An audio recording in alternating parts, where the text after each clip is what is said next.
projet de société. Donc moi je vais vous présenter un travail qu'on mène depuis 3 ans maintenant avec un groupe de gens du collectif Roosevelt et puis aussi de gens de Nouvelle Donne sur justement effectivement élaborer un projet de société dont le cœur serait la réduction du temps de travail, parce qu'effectivement nous on s'inscrit totalement dans cette trajectoire-là. Et on s'est posé la question, voilà, on a commencé il y a 3 ans, de se dire comment faire. Hein. On a bien senti que c'était difficile. D'ailleurs, vous voyez qu'on n'est pas une assemblée très nombreuse au jour d'aujourd'hui. Ça montre que le thème seul de la réduction du temps de travail, du partage de l'emploi, il est difficilement mobilisateur tout seul, hein, ce qui va assez dans le sens de ce que disait Michel. On a l'impression que on rame un peu. Les gens, ils veulent plutôt des augmentations de salaire aujourd'hui que de parler du partage de l'emploi. Et donc, il y a presque 3 ans, on s'est dit il faut trouver quelque chose qui pourrait nous aider à faire vraiment, si on veut le généraliser, et nous on pense qu'il faut le généraliser, enfin si on veut répondre à l'enjeu vraiment de revenir le plus proche possible du plein emploi, il faut généraliser la réduction du temps de travail. Donc passer à la semaine des 4 jours pour tout le monde. Hein. C'est coercitif, oui, on va essayer de faire de la coercition volontaire, mais en tout cas c'est un pari qu'on fait, quoi. Mais par contre, on a besoin d'un outil complémentaire et l'idée qu'on a développée, c'est de se dire, est-ce que le fameux revenu de base dont on parlait peu il y a encore 3 ans, mais qui depuis quelques années, quelques mois commence à être un peu plus mis en avant, ne pourrait pas être l'élément qui nous manquait jusqu'à présent pour faciliter cette réduction du temps de travail. Donc je vais vous présenter quelques éléments techniques autour de ça. C'est pas l'ensemble de ce sur quoi on a travaillé, mais on va rester centré sur ce revenu de base. Est-ce qu'il peut nous aider à rendre la semaine des 4 jours possible et séduisante, quoi. Alors, et je ne sais pas si vous suivez un peu les débats qu'il y a dans les journaux, les médias, etc. Il y a beaucoup de gens qui travaillent sur le revenu de base, il y a beaucoup de gens qui travaillent sur la réduction du temps de travail, et puis souvent ils se raccrochent pas, ces gens-là. Hein. Il y a les gens qui disent moi je suis pour le revenu de base, mais ils ne parlent pas forcément de réduction du temps de travail, et puis il y en a qui disent moi je suis pour la réduction du temps de travail, mais je ne veux pas entendre parler du revenu de base. Nous on a juste essayé de relier les deux et de voir ce que ça pouvait faire. Pourquoi en fait ces deux outils nous semblent très complémentaires? Ces deux outils nous semblent très complémentaires parce que, qu'on le veuille ou non, un des gros freins à la réduction du temps de travail, on l'a dit, c'est le pouvoir d'achat. Hein, si on propose aujourd'hui aux gens de laisser tomber une journée de travail par semaine, effectivement, ça risque d'être compliqué, notamment pour ceux qui ont des petits revenus.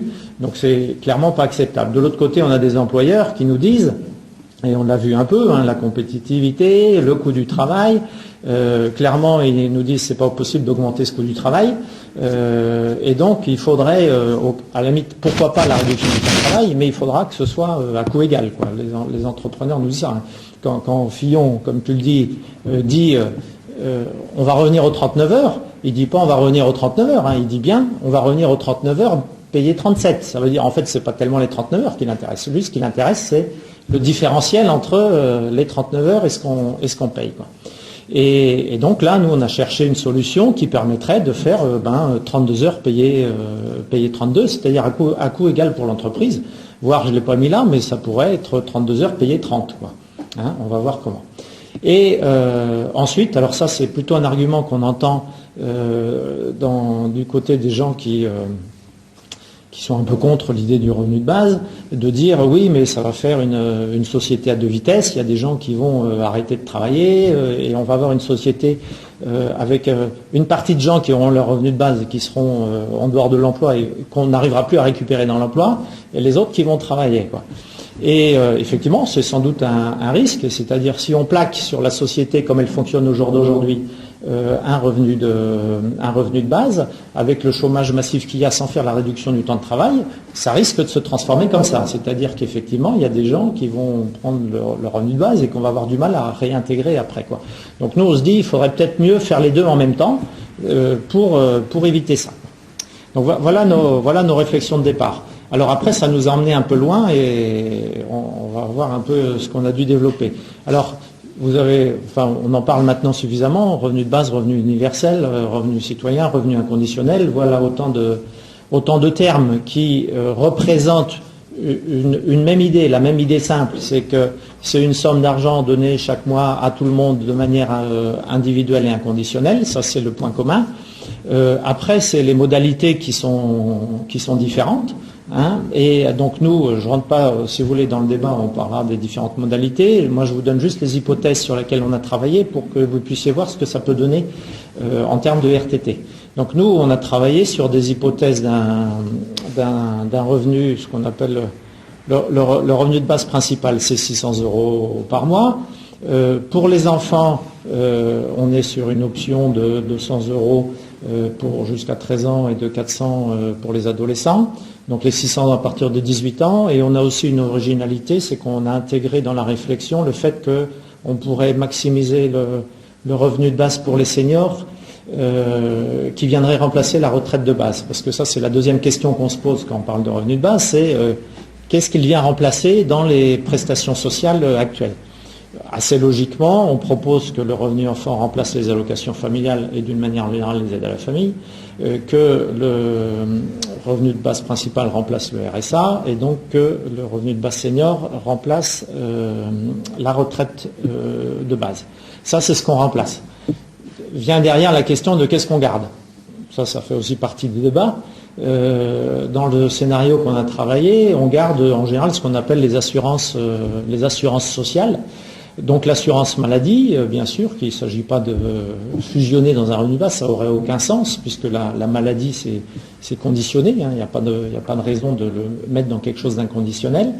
Par contre, on s'est dit, puisqu'on on mollit pas et on y va fort, on s'est dit, l'assurance maladie, ça marche globalement pas trop mal en France, mais elle date un petit peu quand même. Il me semble qu'on a fêté les 70 ans de l'assurance maladie l'année dernière, je crois, hein, c'était les 70 ans de l'assurance maladie, et si vous voyez un peu comment elle fonctionne, c'est quand même aujourd'hui un système un peu complexe, avec notamment un certain nombre de régimes différents qui sont historiques, hein, enfin qui existent parce qu'ils ont été créés progressivement, etc. La question qu'on pose, c'est est-ce qu'aujourd'hui, il ne serait pas temps de remettre à plat tout ça et d'aller vers un régime universel et unique d'assurance maladie pour tous. Donc nous, on a travaillé sur cette hypothèse. En gros, ça veut dire on affilie tout le monde à la sécurité sociale et puis on ferme le RSA, on ferme la MSA, on ferme les autres petits régimes, le RSI. Pour le pôle emploi, on le garde bien sûr, hein, parce que ce serait naïf de penser qu'un passage à 32 heures peut être suffisant pour tous, peut être suffisant à résorber le chômage d'un seul coup. Donc garder un système d'indemnisation chômage, et on le renforcerait même plutôt sur la partie qu'il joue assez mal au jour d'aujourd'hui, c'est-à-dire la formation professionnelle des demandeurs d'emploi, hein, qui est quelque chose d'assez mal organisé en France au jour d'aujourd'hui. Et une fois qu'on a dit on a un revenu de base senior, il nous reste une retraite complémentaire. Donc c'est comme aujourd'hui, hein. Aujourd'hui, il y a la retraite de base de la Sécu et puis il y a la retraite complémentaire. La retraite complémentaire aujourd'hui en France, c'est 35 régimes de retraite différents, ce qui fait qu'il y a, peut-être qu'il y en a pas parmi vous dans la salle des gens qui sont polypensionnés, hein, c'est-à-dire qui touchent des retraites de plusieurs caisses, ce qui complexifie quand même le système.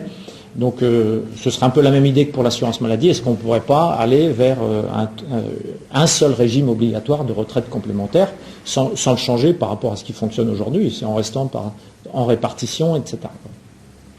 Et tout ça, on garde un financement avec des cotisations sociales comme actuellement, hein. Donc ces trois postes-là resteraient financés par des cotisations sociales. Donc je vous montrerai tout à l'heure la grille. On a ajusté des taux de cotisation sociale pour arriver à des objectifs politiques de revenus qu'on avait, quoi. Bien sûr, on ne touche pas au SMIC, c'est important, hein. C'est important de garder le SMIC, y compris dans une approche revenu de base. Ça, c'est aussi dans les critiques du revenu de base, il y a des gens qui disent oui, mais si on met ça, les entreprises, elles vont tirer les salaires vers le bas, puisqu'elles vont dire les gens, ils ont déjà un revenu, donc on peut les payer moins. Donc c'est important de garder le SMIC, quoi. Et puis, en tirant tous les fils, on arrive aussi à la conclusion que tout ça c'est bien, mais il va falloir le financer, et donc il va falloir faire une grande réforme fiscale. Et j'allais dire ça tombe bien, parce qu'il y a des gens assez connus maintenant qui nous disent que de toute façon notre fiscalité elle ne va pas du tout, il faut toute la revoir. Et notamment donc les travaux de Thomas Piketty dont vous avez peut-être entendu parler, qui nous dit il faut individualiser l'impôt sur le revenu, il faut le prélever à la source, il faut le rendre progressif, il faut fusionner avec la CSG. Dont acte, nous c'est ce qu'on a fait, on a dit on va faire tout ça et on va voir ce que ça donne.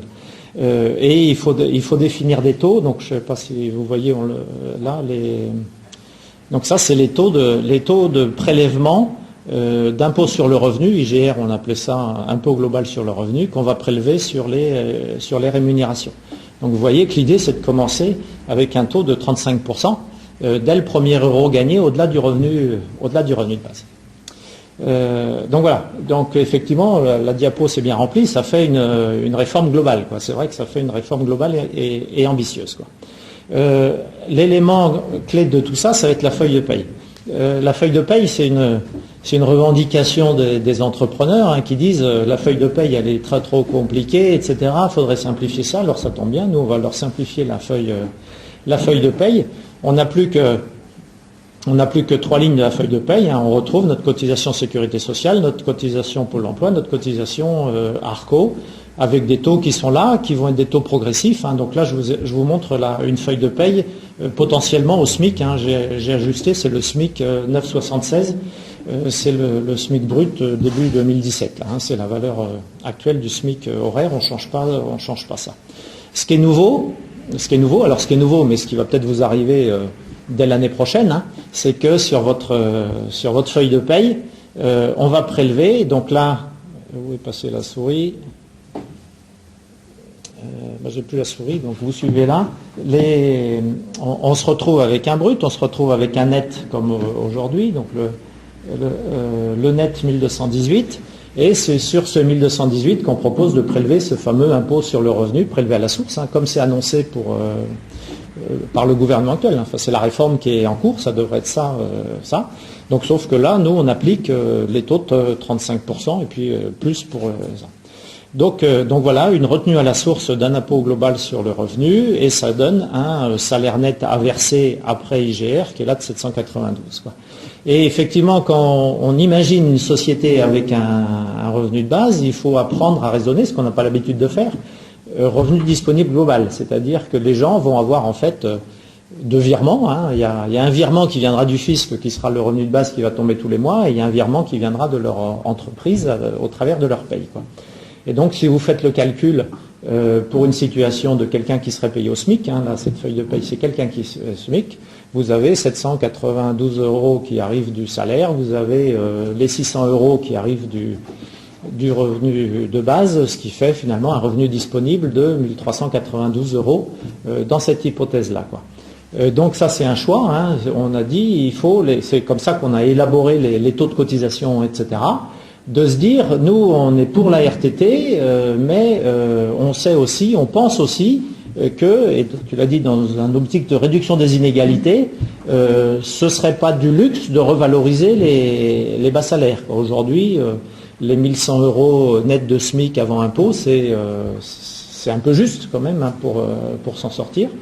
Donc si, tant qu'à faire de toute cette réforme, on pouvait faire, malgré la RTT, une revalorisation des bas salaires, ce serait pas mal. Voilà comment on a construit ça sur ça. Si on applique maintenant, pour que vous ayez des ordres de grandeur un petit peu de ce que ça peut donner pour différentes, si elle revient, différents niveaux de rémunération. Je ne sais pas si vous savez, mais 1,6 SMIC, c'est le salaire médian aujourd'hui en France. Donc salaire médian, ça veut dire que 50% des gens touchent un salaire inférieur à 1,6 SMIC. Vous voyez qu'avec cette grille de salaire qu'on propose, ces taux de cotisation sociale, on obtient ce revenu disponible qui accumule le revenu de base plus le salaire. On a ici le prélèvement IGR qui est fait, et c'est ça qu'on cherchait à avoir, c'est l'effet redistributif qu'on cherchait à avoir, c'est-à-dire une revalorisation significative des bas salaires. Par contre, pour les salaires les plus élevés, l'idée ce serait de dire aux gens, vous travaillez 4 jours, vous êtes payé 4 jours. Enfin, vous êtes en gros payé l'équivalent de ce que vous seriez payé aujourd'hui si vous étiez à 90% si on passe de 35 à 32, ou à moins 20% si on passe de 35 à 28. Patrick, l'IGR, c'est la réforme de l'impôt que tu proposes. Voilà, l'IGR, c'est l'impôt global sur le revenu. Alors là, je vous le présente comme on l'applique sur les rémunérations, mais il a vocation, comme dit Piketty, à s'appliquer sur tous les revenus, c'est-à-dire y compris les revenus financiers, etc. quoi. Et là, on s'en tient juste à la partie... donc voilà, une grande réforme globale, un impact significatif sur la feuille de paye qui permet de revaloriser les bas salaires et, je ne l'ai pas dit, mais à coût égal, c'est-à-dire les calculs ont été faits pour que le coût pour l'entreprise soit le même.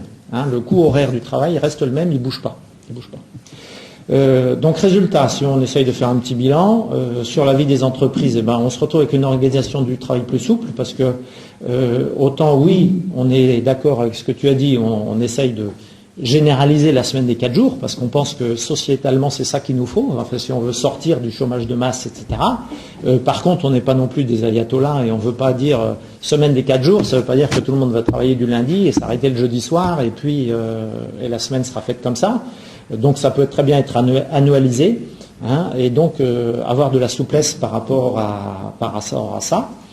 L'intérêt aussi de ce qu'on voit de cette réforme, c'est que ça permet de soutenir les entrepreneurs. Ça, c'était aussi une réflexion importante.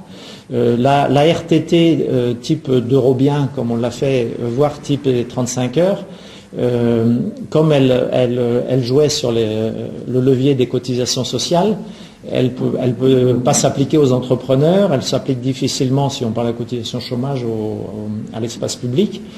Donc là, on cherchait aussi une solution qui permette de réduire le temps de travail des entrepreneurs, notamment les petits artisans, les petits agriculteurs, etc. Et avec ce système-là, si vous voulez, j'y reviendrai dans le débat, on a un levier intéressant pour ça, quoi. Et puis, forcément, on sécurise aussi, je pense, la démarche de création d'entreprises, notamment de petites entreprises. Et c'est vrai que dans un contexte économique où tout ce qu'on entend en disant il y a de plus en plus soit d'auto-entrepreneurs, soit de modèles, on va dire, de type Uber, etc., le fait d'avoir comme ça ce volet un peu de sécurité généralisée, ça peut aider, quoi. Système administratif et fiscal simplifié, grosse simplification dans le système de protection sociale, dans le système fiscal, dans la feuille de paye. Nous, on pense qu'on pourrait même aller jusqu'à la télétransmission de la feuille de paye. Des salariés apaisés et donc effectivement aussi un rééquilibrage entre moins de peur du chômage, mais aussi bien sûr un rééquilibrage, ça a été dit, entre la vie professionnelle et la vie privée, et la revalorisation du bas revenu et un coût du travail modéré, harmonisé. Bon, et bien sûr, pour nous, c'est aussi, et ça faut le dire, hein, quand on lit dans les journaux au jour d'aujourd'hui, ou quand on entend à la radio ou à la télé les gens parler du revenu de base, du revenu universel en disant ce n'est qu'un coût, enfin ils le présentent comme étant uniquement une charge pour la société. Clairement, pour nous, c'est aussi un objet de relance économique, quoi, hein. Cette redistribution de pouvoir d'achat qu'on va faire, accompagné du fait qu'un grand nombre de personnes va revenir dans l'emploi et en plus consolidé par le revenu de base, ça peut quand même sacrément modifier la donne en matière de pouvoir d'achat globalisé, de clientèle pour les entreprises, etc., quoi. Et quand on inscrit tout ça dans une vision un peu plus large de transition écologique, de politique du logement, ça fait un ensemble qui paraît cohérent et assez efficace pour sortir de la morosité économique actuelle. Bon, sur la vie des ménages, je vous laisse imaginer, si vous voulez, comment pourrait être votre vie si vous pouviez tous ne travailler que 4 jours par semaine en ayant un revenu préservé, voire augmenté pour ceux qui gagnent peu, donc tout ce que ça permet en matière d'équilibre de vie. Pour les plus jeunes, donc je pense que pour soutenir les ménages dans la parentalité, vous pourrez faire les calculs si vous voulez, mais remplacer les allocations familiales actuelles par un revenu de base de 200-400 euros, les ménages seront largement gagnants. Ce qui devrait nous permettre aussi, par exemple, de supprimer, puisque je ne l'ai pas dit, mais dans la réforme fiscale, il y a l'idée de supprimer toutes les niches fiscales. Dans toutes les niches fiscales, on va même intégrer celles que, sans doute, vous ne considérez pas comme des niches fiscales, qui sont le quotient familial, par exemple. Donc là, on pourrait largement supprimer le quotient familial, qui par ailleurs est complètement injuste. Et donc rien qu'en tant que tel, ça suffirait à justifier qu'on le supprime. Je ne sais pas s'il y en a qui ont des enfants étudiants dans la salle, mais je vous laisse imaginer ce que ça pourrait changer pour les étudiants s'ils avaient chacun un droit à 600 € à partir de leurs 18 ans.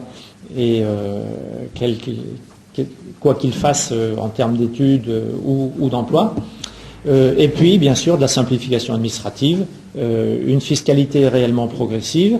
Et alors, j'en ai pas parlé là, mais si vous voulez, on va en parler un peu. On complète la réforme fiscale par un impôt sur le patrimoine. Ça aussi, on ne l'a pas inventé. Hein. C'est une proposition de Thomas Piketty. Thomas Piketty nous dit qu'il faut le faire à l'échelle mondiale. Bon, nous, on dit oui, ce serait bien de le faire à l'échelle mondiale. On va déjà essayer de commencer à notre échelle à nous. Même si ça présente des risques, on pourra en discuter. Ça nous amène à la question fatidique qui est largement posée à la télé, à la radio, c'est comment on finance ce fameux revenu. Bon là j'ai mis revenu de base, mais on a posé la même question à Benoît Hamon avec son revenu universel. Il a encore un peu de mal à répondre à cette question. Et souvent c'est présenté un peu caricaturalement en disant voilà, il faut trouver 500 milliards. Quoi. Voilà, ce qu'on entend, c'est qu'il faut trouver 500 milliards. Où est-ce qu'on va trouver ces 500 milliards? Effectivement, dans le contexte actuel, ça paraît vite surréaliste. En fait, il ne faut pas trouver ces 500 milliards, puisque il y en a une grosse partie qui est déjà des dépenses qu'on fait et qu'on va remplacer. Quoi. Donc, je vous mets ici les grandes masses. Je ne sais pas si vous arrivez à bien voir la légende. En fait, le gros de la dépense, vous voyez, sur ces 500, il y en a déjà 300 milliards qu'on dépense déjà. Hein, c'est déjà ce qu'on dépense dans ce qu'on va remplacer, la retraite de base. Il y a des pensions d'État, enfin il y a des pensions qui sont versées directement par l'État, hein, en plus de ça. Les aides aux familles, c'est le jaune ici, et le vert, c'est le RSA. Donc vous voyez que en fait, il n'y a pas 500 milliards à trouver, il y a au mieux 200 milliards à trouver. Sachant qu'en plus, sur ces 200 milliards, il y en a une partie qu'on peut trouver en faisant des économies liées là à la simplification administrative dont je vous ai parlé, à la simplification fiscale, etc. On estime dans nos travaux que ça peut représenter 50 milliards. Et donc, en fait, il reste, entre guillemets, plus que 158 milliards à trouver. Alors, 158, ça fait quand même une somme. Mais c'est là que l'intérêt de faire la réforme, le violet, là, c'est la réforme de l'IGR, suppression des niches fiscales et lutte généralisée contre la fraude fiscale, etc. Au passage, lutter contre la fraude fiscale, le premier levier efficace pour lutter contre la fraude fiscale, c'est de simplifier la fiscalité. Quoi, hein. C'est vrai que toutes les niches fiscales sont la porte ouverte à ce qu'on appelle la fraude fiscale. Quoi. Et puis le dernier petit bout ici en orange, c'est le fameux impôt global sur le patrimoine que nous on envisage de la forme d'une taxe sur l'actif net des particuliers, et qui viendrait remplacer les impôts qui existent déjà sur le patrimoine, notamment l'ISF, qui est aujourd'hui relativement ridicule, et les taxes foncières. Et donc voilà un peu comment on peut, dans une vision globale, vous voyez, réfléchir à la fois revenu universel, réduction du temps de travail et réforme fiscale pour mettre de la cohérence et de la faisabilité dans tout ça. Quoi. Voilà, je m'arrête là. Si vous avez des questions, vous pouvez les poser. Et surtout, la grosse question, c'est de savoir est-ce que vous êtes prêts, enfin est-ce que nous sommes tous prêts à une réforme aussi ambitieuse que ça, ou est-ce qu'on veut essayer de continuer à y aller petit à petit, par petites touches, comme on essaye de le faire depuis 40 ans, et où on sent qu'on a du mal à avancer. Quoi. Voilà, merci. Merci Patrick.